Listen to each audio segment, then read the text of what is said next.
سمعهم تفلتدو اب افريكا كاب عبي مندق تشاينا وانلي تشانغ تشانغ زنوح منادق زنبرا ختما ازيو معبولن مستيراون داسسي تعزبتهم كغلص خلو كاب بوزحات رئيس ختماتات ايروبا عند علي صبوتي ايلوم لومغن اب عناتات تركب سلام نعهم تخاتلتي مدبات تحت صحي ناي رمزانتانا نايتا زطفت كتما بنين اب نيجيريا يخون دحر زحات صار مسغاغريت سناي مكتتال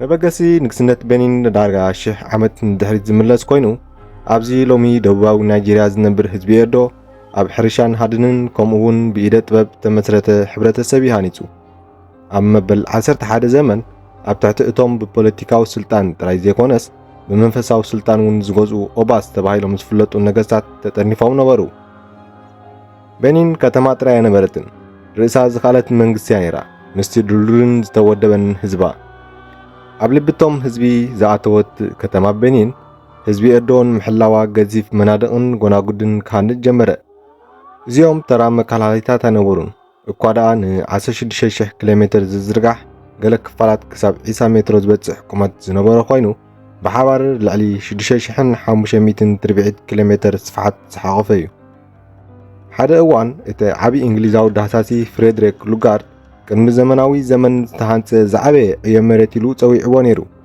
እቲ ህንፀት ንዘመናትን ሚሊዮናት ሰዓታትን ጉልበት ዝወሰደ ኮይኑ ሙሉእ ብሙሉእ ብኢደ ብመሳርሒታት ዕንጨይቲ ተኳዒቱ ተሰርሐ እዩ ሕሰብዎ እሞ ኣብቲ እዋን ማሽናት ኣይነበረን ግን ቆራጽነት ህዝቢ ኤዶ ጥራይ እዩ ኣብ ውሽጢ እቲ መናድቕ ጥዑም ህይወት ዝመልኦ ከተማ እዩ ጎረናታት ብፍጹም ቅድመ ተኸተል ከምኡውን ገፊሕን ትኽ ዝበሉን እዮም ኣባይቲ ካብ ቀይሕ መሬትን ብሓሰር ተሰርሑ ናሕስን ተሃንጹ ኮይኖም ብጽፉፍ ተሰሪዖም ነበሩ ከተማ ቤኒን ኣብ ዝለዓለ ጥርዙ ኣብ ዝነበረሉ እዋን ጸሓፍቲ ታሪኽ ከተማ ቤኒን ልዕሊ 100,000 ተቐማጦ ከም ዝነበራ ይግምቱ እዚ ድማ ኣብቲ እዋን ካብተን ዝዓበያ ከተማታት ዓለምና ይገብራ ብመንፅር እዚ ለንደን ኣብ ከባቢ 1600 ዓመታት ብዕፅፊ እያ ተዓቢ ነይራ ዕዳጋታት ቤኒን ብነጋዶ ዕሙር ኮይኑ እቶም ህዝቢ ያምን ካሳቫን ከምኡውን ዘይቲ ስየን የልምዑ ነበሩ ከምኡውን ኣብ ጫካታት ይሃድኑ ኣብ ሩባታት ዓሳ ይገፉን እታ ከተማ ብፅሬታ ፍልጥ እያ ነይራ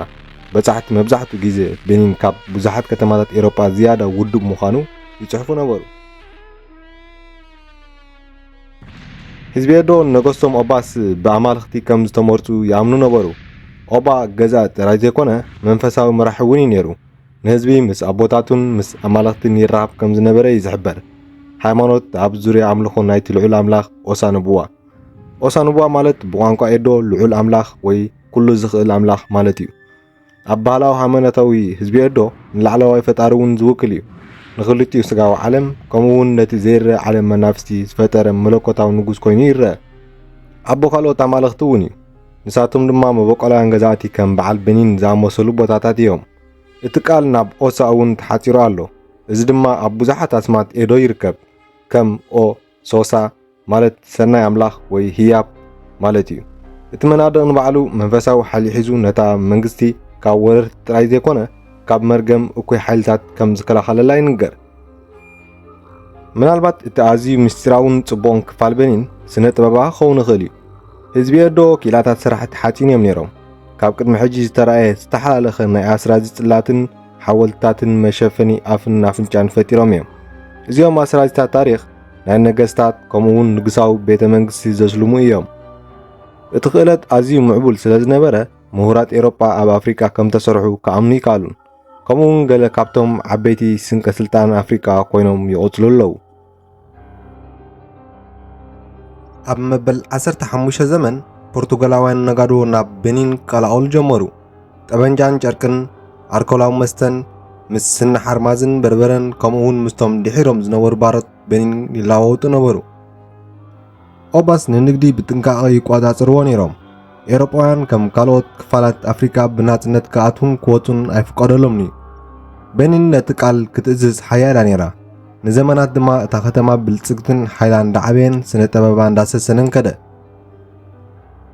ኣብ መወዳእታ 1800 ዓመታት ሃጽያዊ ግዛት እንግሊዝ ካብ ዝንላዓል ደለየ። ኣብ 1897 ምስ ኦባ ድሕሪ ምግጫው እንግሊዛውያን መቕጻዕቲ ወፍሪ ጀመሩ። ብኣሽሓት ዝቑጸሩ ወተሃደራት ድማ ወረሩ። ከተማ ቤኒን ብሓዊ ተቓጺላ። ንጉሳዊ ቤተ መንግስቲ እውን ዓነወ። ኦባ እውን ተሰዲዶም። ከምኡውን እቶም ብዋጋ ዘይሽነኑ ናይ ቤኒን ነሓስ ኣሽሓት ቅዱሳን ስነ ጥበባት ስራሓት ተሰሪዖም ናብ ኤውሮጳ ተላኢኾም። ሎሚ ብዙሓት ካብኣቶም ኣብ ቤት መዘክር ብሪጣንያ፣ ቤት መዘክር ኤትኖሎጂካል በርሊን ኣብ ካልእ ምዕራባውያን ሃገራት ኮፍ ኢሎም ኣለዉ። ድሕሪ ምጥፋእ እውን እንተኾነ ምስጢራት ቤኒን ግን ይቕጽል ኣሎ። ገለ ነበርቲ እቲ ከባቢ ውድቀት እታ ከተማ መርገም ከም ዝለቐ ይኣምኑ። እቶም ንቤኒን ዝሕሉ መናፍስቲ ከም ዝተቖጥዑን ቁጥዖም ክሳብ ሕጂ ከም ዝጸንሐን የዘንትዉ።